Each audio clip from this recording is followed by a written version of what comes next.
All of us reach a point in time where we are depleted and need to somehow find a way to reignite the fire within. But how do we spark that flame? Welcome to Reignite Resilience, where we will venture into the heart of the human spirit. We'll discuss the art of reigniting our passion and strategies to stoke our enthusiasm. And now, here are your hosts, Natalie Davis and Pamela Cass.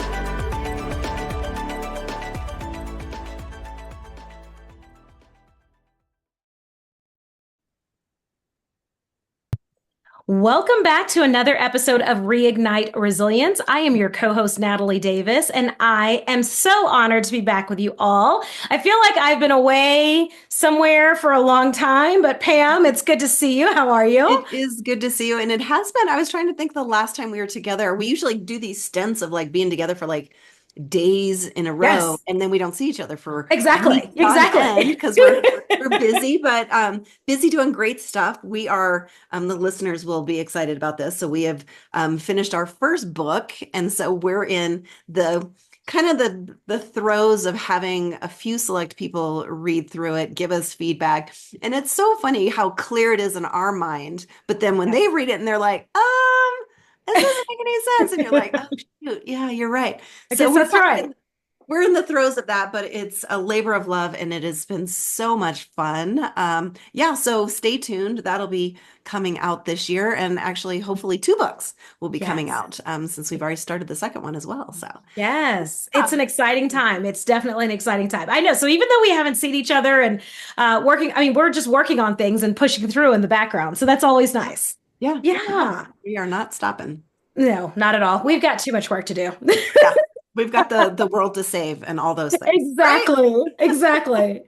Well, with that being said, we have a wonderful guest that's joining us today. So Pam, why don't you tell our listeners who's joining us this today on this episode? Absolutely. Well, this is my favorite part of doing this podcast is amazing people that we get to meet across the world. So not just in the United States. So today we have Patrick Doyle. He is a seasoned expert in emotional abuse recovery, addiction counseling, and spiritual leadership.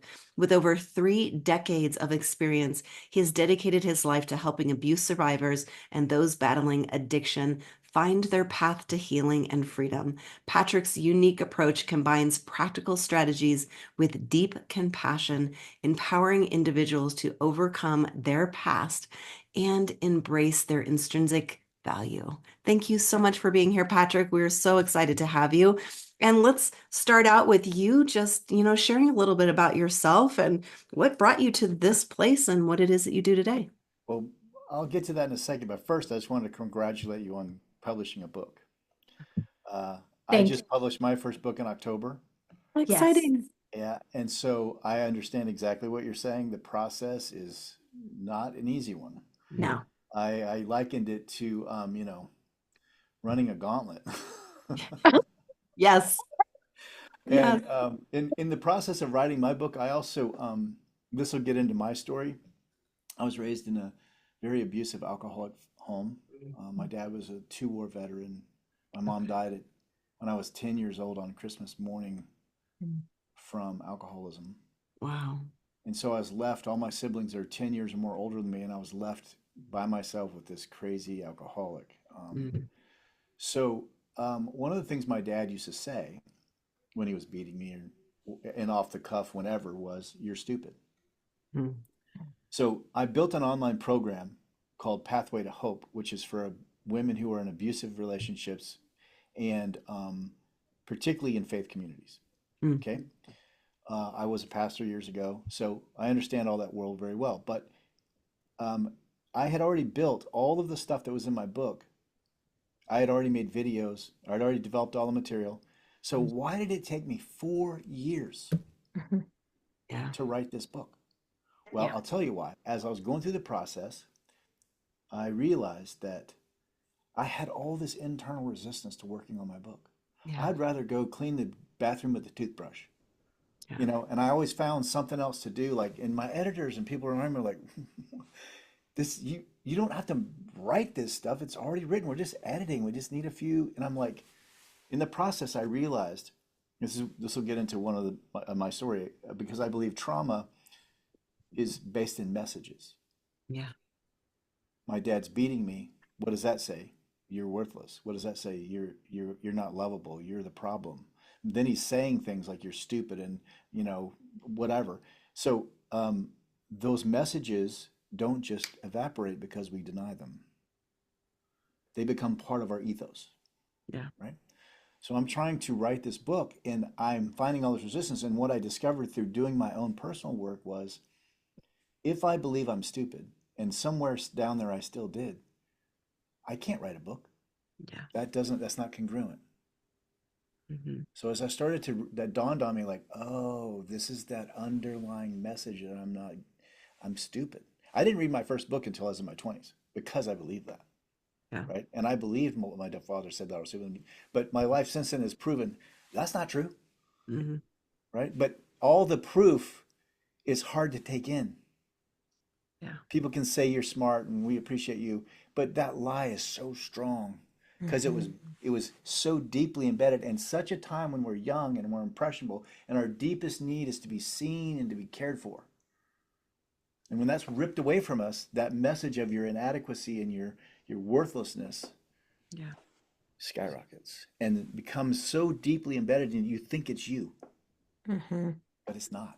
No child is ever born worthless in their mind. That is something we all learn from the very unhealthy worlds we live in. Mm-hmm. Right? So I came into this business of helping. I went to the U.S. Army. I mean, it's a long story. It would be fun to tell sometime, but I'll save it for this time. But I went to the Army, and through a set of circumstances, I became a counselor in the Army. Okay. Now, just for a little backstory, I started smoking pot when I was 10. Mm. And my dream in life at 13 was to be the head of a drug cartel. Oh. And at 16, I was living in my own place in Florida on my way to accomplishing my goal. Mm-hmm. So now 18, I'm in the military and they're making me a counselor. I'm like, all right. If you believe it, one, I reckon. exactly. You know it. I'll just do it. Yes. So I spent 4 years in the military and got out and worked in various settings. And over time, I think a lot of counselors can relate to this. I'm in the system. I'm working in these settings: alcohol and drug treatment, psych boards, outpatient clinics, you name it. I worked in all kinds of settings, and I'm doing the work with people. And then every once in a while, there's my face right in front of me, like, oh, that so applies to me. What they said is so what my experience is. I mean, gosh, I still feel a lot of. So it was like. One of my core beliefs is the avoidance of pain is the beginning of all unhealthy behavior.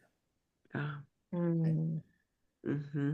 I'm brought up in a system where you cannot accept the pain. It's too much. So in an abusive environment, you have to suppress. It's a form of survival. Okay. Yeah. Then you get out of the dangerous circumstance. Like I get out of my dad's house, but I'm still suppressing. Yeah. So that avoidance of pain is what created all my, what I would call compulsive behaviors, the loss of control behaviors. And I see this, as an addiction expert, I don't believe in the disease model anymore because I believe every addict is deeply traumatized from their perspective. Doesn't matter what anybody else thinks. Because what would traumatize one person doesn't necessarily traumatize another one. Mm-hmm. Everybody's got different tolerances. So compulsion is always the result of a lack of peace, right? So if we start looking at what's disturbing the peace, people have a return to control. Once the peace level goes up, the compulsion level goes down. And when we're in a constant state of avoidance, there's no way to get peace because nothing resolves. Yeah. We just keep kicking the can down the road or adding a new strategy or a new behavior or, a new distraction. Whatever it is. So one of my goals in being here, I strongly believe that people can have peace, but you can't have peace through avoidance. Yeah. In our culture, and I would say also that the Christian culture, are cultures that venerate avoidance. Mm. Thus, you see this the systematic lowering of mental and emotional health. Mhm. Avoidance and health emotionally are tied. So I realize I'm traumatized. I realize I'm abused. I got a choice. I can accept that, start working through the pain of that, which none of us are wired to move into pain. No. We're all wired to avoid it. That's what we're supposed to do. Mm-hmm. But it will never produce health. So having the courage to look is part A, and part B, this is really what I want to talk about, is I strongly believe that no one changes without safety. Information is helpful to help you know there's a problem, but I've seen it through all my years of counseling. Like once someone feels safe, that is what empowers them to take the courageous act, to look. And there's such a vacancy of safety. When I say safety, I'm talking emotional, physical, and spiritual. There's no judgment. There's no fixing. There's no platitudes. It's one of my mentors said it's really about withness. It's about being with someone, and you can't be with someone when you're busy in your own head. Yeah. When your peace level's so low, everything they say, you're running through the filters. What do they think? What about me? What up against them? What about that? And so that decreases a presence. And so presence to me is the key if it's safe, right? And that's not something people are trained in. It's something they learn. You can have some training, but without you doing your own internal look. Yeah. And I've trained a lot of counselors in my day, and it's rare. So when I see what you're doing, you have that spirit of we want to care, we want to be with, we want to give people an opportunity. Well, that's what we need. And look, I've worked in situations with people and I've watched them take their denial all the way to the grave. Both my parents did. I have a sibling that's already done it. Some people don't get better. But a lot of people do. So when I see someone who has the spark, I would call it, let's go. And people who are like this, I'm not really interested. I think M. Scott Peck really described it well in his book, People of the Lie, and The Road Less Traveled. I think both those books, are really helpful in that way. But, inspiring people to take the risk to be honest and vulnerable, that changes things. Yeah. So that's kind of how I got here. I mean, I could tell you obviously a whole bunch of details of that story, but Yeah. it's a combination of working in helping people and then working through my own trauma Yeah. and all the belief structures that I had to look at and alter and constantly, a constant level of curiosity I think is really important. Instead of what I used to have was certainty.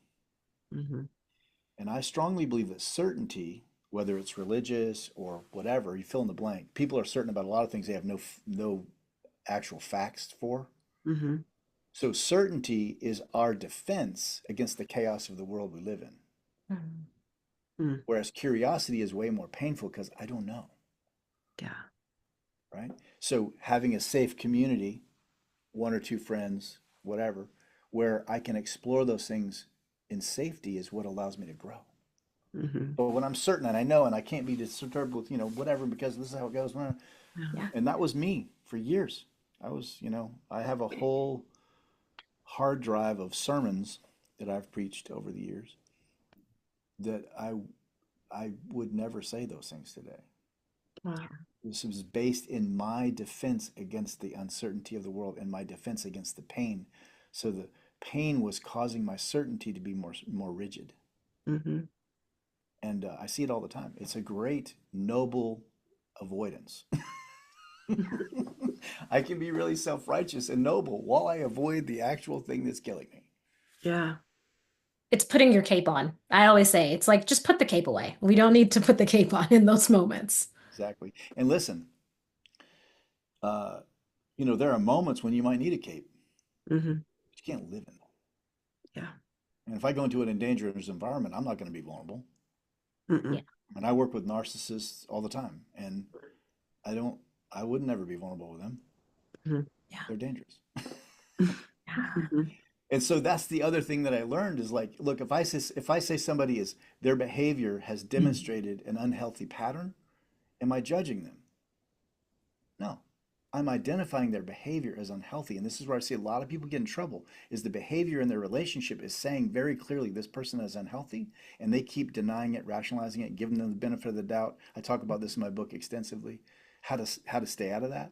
Mm-hmm. And if you come to me and I'm a mechanic and you say, hey, I want you to fix my car, and I look at it and I'm like, hey, your transmission is trashed.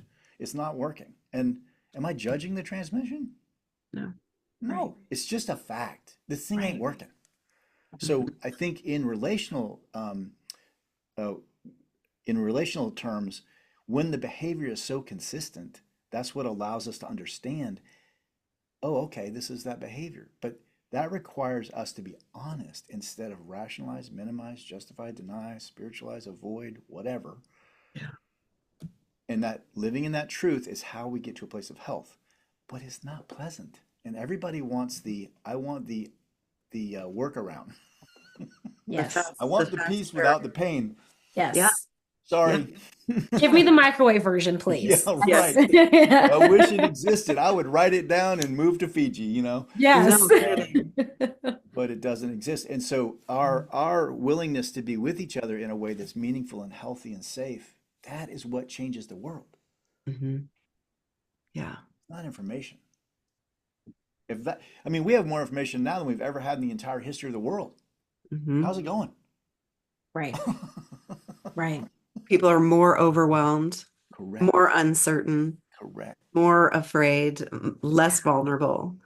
Fill in the blank. Yeah, and I believe there's lots of reasons for that, but from my experience, one of the main ones is religion. Okay. And when I say religion, I don't mean healthy spiritual life. Mm-hmm. Okay, there's a distinction. But if I have a belief structure that says that I'm valuable if, Mm. then that's based in shame. Yeah. My belief structure to start with, you are intrinsically valuable because you exist. It starts with value. It doesn't start with you're non-valuable, and then if you jump through these flaming hoops, then you can be valuable. Yeah. Right. That's what I taught for years. Mm-hmm. And so when you have that permeating, or our culture was built on the Puritans. Mm-hmm. Do you know what they believed? Yeah. I am very familiar with what they believe because I have read their books.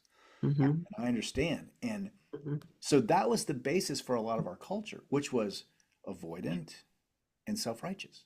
Mm-hmm. Think about that. Think about the ripple effect. Yeah. So, and then think about it in terms of relationships and sexuality. Mm-hmm. Puritans believed that men and women should sleep in separate beds because the only purpose for sex was procreation. Mm-hmm. What? Mm-hmm. I mean, that's the starting point Yeah. for the culture we developed. I know there's a lot of other people coming, but they were the main influence. Yeah. So, and we could talk about that for days, but the truth is that does lead to avoidance. It doesn't lead to openness. It leads to looking good. You have to appear a certain way, which is murder to honesty. Mm-hmm. Mm-hmm. Oh my gosh, Patrick, I'm not sure if you have it in your schedule to spend the next 6 hours with us because there's so much that I want to unpack. I do There's have a a client lot. at 4, so we'll have to be done by then. Okay. Okay. But we Well, can do it I again. wanna- I'll make more time. We'll just have to have you back because Okay. there's so much that you've said that that I'd like us to unpack for the listeners, and I also want to come back to your story because one, I'm intrigued. Yes. You've left us hanging from 16 to the pulpit. I feel like there's so much in between. Mhm. So, Mhm. but to start off, what resonates with me. So I grew up in a household that grew up in organized religion, so very familiar with that piece of it. And as you mentioned, like not being able, like the self-righteousness, you kind of have to have avoidance with that, right? Because if you're going to appear to be quote unquote worthy, Mhm. then you have to dismiss all of you that doesn't fit into this box that's appropriate or Mhm. okay. Yeah. Yeah. And then you hiding that is now also making you God's enemy. Yeah, That's a heavy thing to hold on to. absolutely. So then, Absolutely. so then what's gonna, do you think I'm gonna be risk averse at that point? Yeah. Of course, because anytime I'm Yeah. exposed for who I am, it's going to end in my judgment and God's gonna be unhappy. Hmm. Mhm. Okay, but look, I have two boys. So grateful. There's nothing that I can think of that would encourage me to torture them forever Mhm. Mm. Yeah. Right. because they believe the wrong thing. Right. Yeah. Like, I'm sure they believe the wrong thing at this moment about a lot of stuff, just like I do. Mhm. Yes. Mhm. So that ideal, like God would punish his children eternally, Yeah. and there's theologies that are, it's not eternal, it's a cessation, and but just the whole point. Mhm. I love you, I created you, and I'm going to destroy you. Right. Yes. Yeah. That's a tough one Yeah. Yeah. because I don't believe. Even for a moment, right? I mean, for children, if they have that feeling or that sense for a moment, they Yep, carry that on forever. exactly. Yeah. So it's one thing if my parent says it, but it's Yeah. another when God says it. The creator says Mhm. it. And then Yeah. when you got God and your parent saying it, that's a tough hill to climb, right? Yeah. Mhm. And I didn't grow up in a religious home. I mean, alcohol was the religion, Yeah. but Mhm. I had a spiritual experience at 17, and that's when I started to get sober. And I got into a dangerous situation with the mobster I was getting drugs from, and I was taking money from, and he threatened my life. And I'm like, okay, I think I found a new career all of a sudden. Yes, that Wow. could do it. It was Yes. a change. And then right after that, when I was 17, I went to church with my sister, and I had a religious transformation. I got saved, and Mm. that started a 30-year career. Wow. My entire career was built on biblical reality from my perspective. Mhm. So I'm very familiar. Like when you say you grew up in a religious environment, I mean, if you told me the denomination, I will know what those beliefs were because I know what those are. And so if you sit down with a Pentecostal and you sit down with a Presbyterian, you got two very different people, Mhm. Mhm. and they are both Christians and they will acknowledge that, but they don't trust each other. Mm-mm. Yeah. And if you go to the Presbyterian church as a Pentecostal, you ain't getting no leadership, and vice Mhm. versa. Yeah. Exactly. And the reason why is you can't sign the belief statement. Mhm. Right. So here's the deal. Everybody's sitting in church and we're having fellowship. Actually, no, we're an audience. Yeah. We're not talking, Mm. we're not sharing, we're receiving a message. And here's the Mhm. deal. You can only be a part of that group if you comply with the beliefs. Yeah. And if you don't, well, you're suspect and maybe even excommunicated. Yeah. Mhm. I mean, I was talking to a client the other day who was Mennonite, and a woman can be excommunicated for her head dressing being off an eighth of an inch. Oh, wow. Wow. It's love, the loving God of the universe. He loves you no matter what, as long as your head dressing is right. Mhm. But just take that extreme example and put it into, well, you didn't speak in tongues. Well, you didn't get water baptized. Well, you don't believe the right theology. Well, you Yeah. wear earrings. Well, your hair's too long. Well, I mean, let's go down the laundry list of the things in religion we have told people they can't do, Mhm. including have sex. The whole Yeah. purity movement, don't get me started on that because that's a huge tragedy for women. And as a guy who sat in my office and worked through with couples who did the whole thing, and the tragedy and Mhm. the unimaginable consequences to this on Yeah. an emotional and spiritual and relational level are cataclysmic. But Mm. it's no one's talking about it. But it's been very damaging. So I am strongly encouraging people to have a spiritual life. I'm strongly encouraging them not to have dogma. Yeah.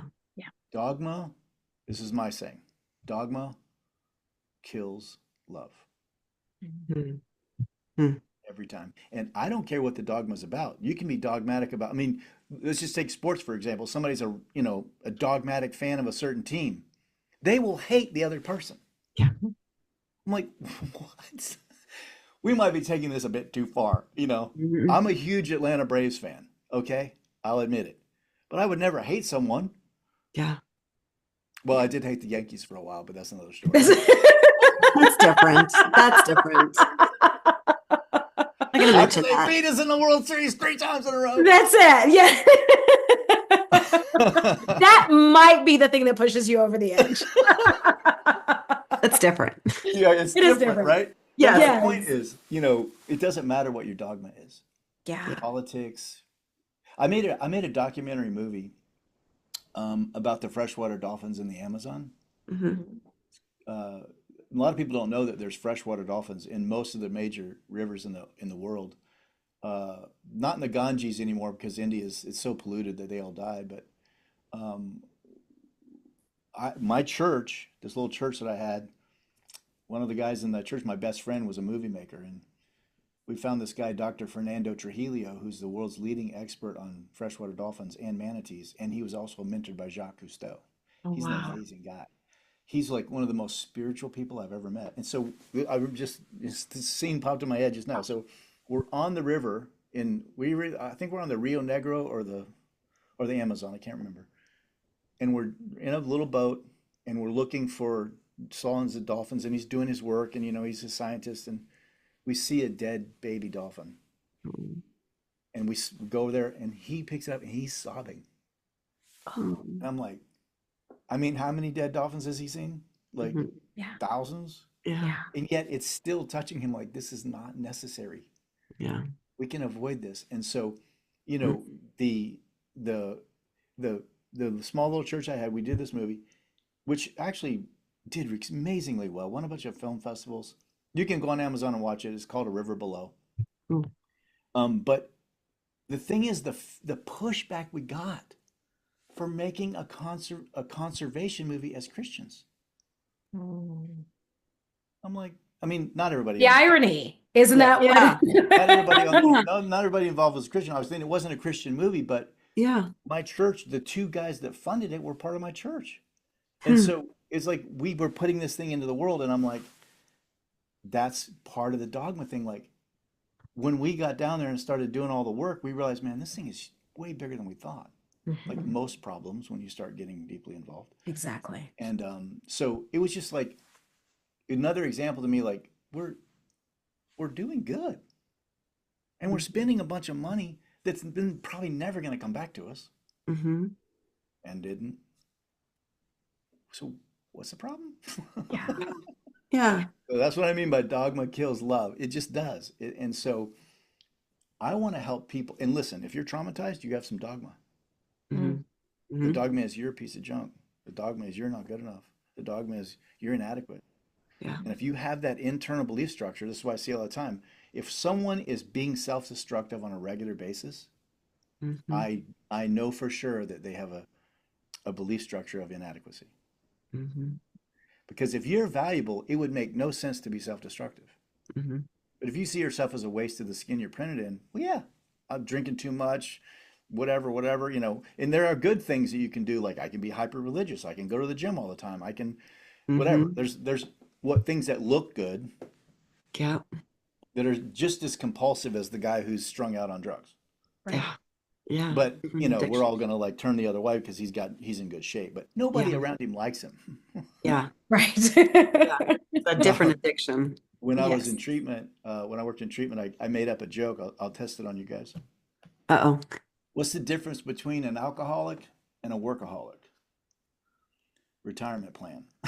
Oh. Unless they're an entrepreneur. And there's Right? nothing. Because an got alcoholic, nothing. an alcoholic and a workaholic are equally miserable. One just has some money. Yeah, that's right. Mm-hmm. Mm-hmm. Wow. That makes them better, right? they're more successful, so they're better. They're less. They're better. They're It not checks the limiting or suffering. box, right? From a society standpoint, they're more willing and open Hmm. to check that box to say This acceptable. Yes, this goes Hmm. back to your point about growing up in a system of belief that won't allow you to I mean, like no one goes to church to be honest. Let's just be clear. You got to Yeah. comply. Yeah. Yes. How many times did I sit in there and I look around like, who's raising their hands? Is this one of those churches, or do you got to sit down and do, whatever the thing is, you got to figure it out. Yeah. But no one's talking about that. No. And the one person who goes sideways, everybody's like, whoa. Yeah. What happened to Yes. them? Yes. And thus begins the judgment. And then Yes. that's it. Yes. Exactly. But we won't say judgment. We'll say that we'll just pray for them. Yes, So yes. that's Oh, yes, that sounds better. We will spiritualize our judgment. that's Yes. it. Yes, absolutely. I'll pray to the Lord. I cringe at some of the prayers I've made in my life. Like, so Well, Patrick, talk to us about that area. I mean, leading a church, and it sounds like it was your church that you started. So you I planted a planted it. church. Yeah. So Yes. here's the story. So in my area, I was on the radio. I was on the radio for years. It was a Christian radio station. Then they developed a TV station. Then it became regional. And so I'm on the radio and TV like every week for years, like, I don't know, 12, 13 years. And so the reach was pretty broad. And then I'm in my office every day and I'm working with 95% Christians. Hmm. And I'm just seeing failure after failure after failure. Churches get involved. It's a tragic mess. And I'm on the radio and I'm taking calls about this stuff. And then I'm getting emails from people that listen to me on the radio. And it's like the church is just face planting everywhere I look. Yeah. So one of my mentors and one of my heroes during those days was Eugene Peterson. Are you familiar with Eugene Peterson? Mm-mm. I'm not. Eugene Peterson is a linguistic scholar, and he is the guy who translated the Message. Okay. It's a Bible version, Hmm. and which he took. I mean, the amount of hatred he took for that was interesting. But anyway, in fact, the last chapter of my book tells a story about getting to meet him and what happened. And every time I tell it, I can't not cry because he was so meaningful to me. Hmm. But anyway, Eugene was a pastor for 30 years. And he chose, after he graduated from college, instead of becoming a professor, he chose to become a pastor because he realized, like, teaching in a college is not pastoring, and I want to be with people. Yeah. So he taught me over time, like, a pastor's job, Pat, is to be with the people. It's not to preach at them. Hmm. He's the guy that taught me witness. That's it. Yeah. And there's an interesting story that a lot of people don't know, but he became very close with Bono. Really? And I believe, based on what I know, that Eugene was like one of the only people in the world that Bono could trust, Mm. which for obvious reasons, like, you're world famous and all, but Hmm. Eugene was very protective of Bono spiritually, like people, because they knew Eugene knew him, and they would always come, and he was like a wall. You ain't nothing. This is pastoral. We're together. So Yeah. he was a very caring, loving person. He's very with people. And so I was watching the church fail. I was in my office every day, and I was on the radio and TV, and I'm like, I went to my church. I'm like, hey, I really want to try to let's be with the people. I'll take my skills. I'll run a group. I'll volunteer. How can we bring this into our reality? Oh, that's a great idea. Yeah. Nothing. Bring it up again. Oh, yeah. Oh, yeah, but nothing. Nothing. They didn't want to get involved. Yeah. Okay? That's the truth based on their behavior. So I'm like, all right, I'll start a church. And that's got its own problems because you have to be sent out, or who's you're covering, or there's all these rules. And I'm like, I kind of think those are the problem. Because if those people who are doing that don't want to get involved, then they sanction someone to go do something else. It's going to be the same thing, just in a different place. I want to do something completely different. Yeah. And I did. And so my whole goal was for the church to be a safe place, emotionally, and spiritually. Mm. And I created a very safe place, and it was very successful in that way. And one of the things that interestingly I learned is that people don't want safety Mm. in church. What they want is for you to tell them what to do and be their leader and let you be the go-between them and God. So Interesting. in my church, I got to the point where during my sermons, I would ask questions of the congregation and actually have a dialogue Mm-hmm. during the sermon. Actual fellowship. We're right, because I'm like, Mhm. just think about this idea, like somehow I know everything. Yeah. Like Mhm. all these brilliant people that are got all these experiences in their life, they don't know anything. There's nothing to add. Yeah. So I started having, there was this one girl that came, she was, she was not all there.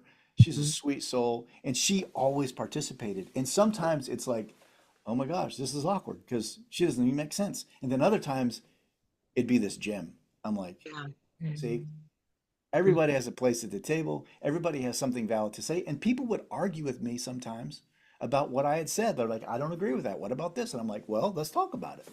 Good. Yeah, that's What great. I'm doing is saying, this is how safe relationships work.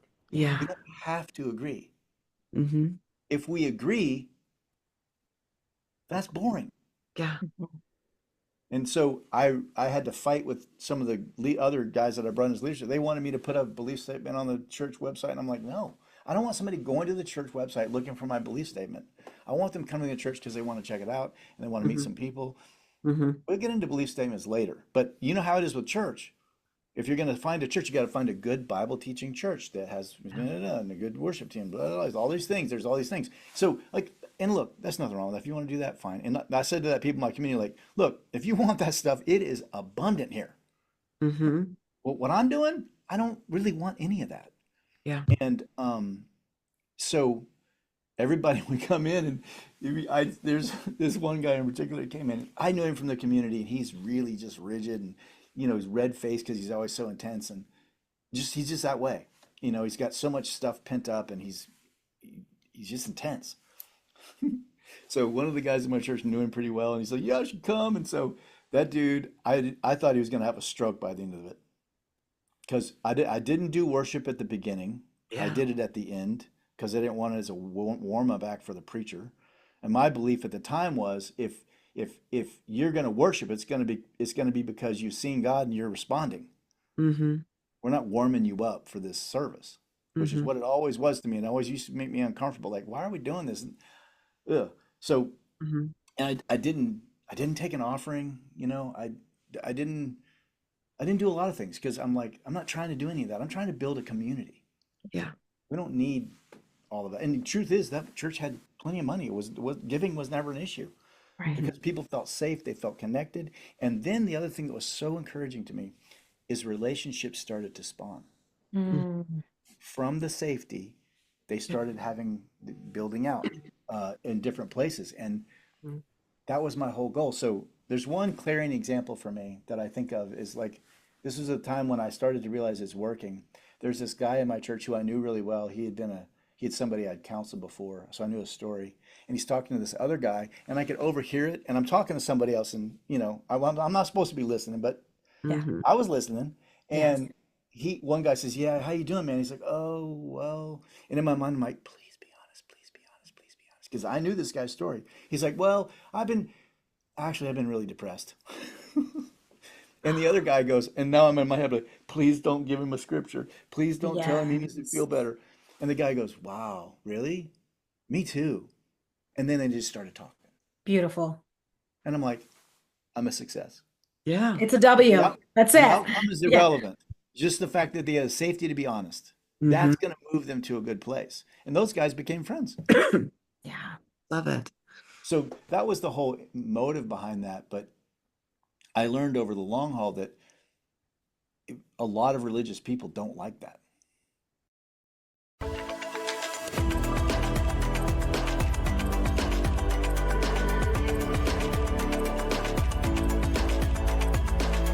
Thank you for joining us today on the Reignite Resilience podcast. We hope you had some aha moments and learned a few new real-life ideas to fuel the flames of passion. Please subscribe on your favorite streaming platform, like or download your favorite episodes, and of course, share with your friends and family. We look forward to seeing you again next time on Reignite Resilience.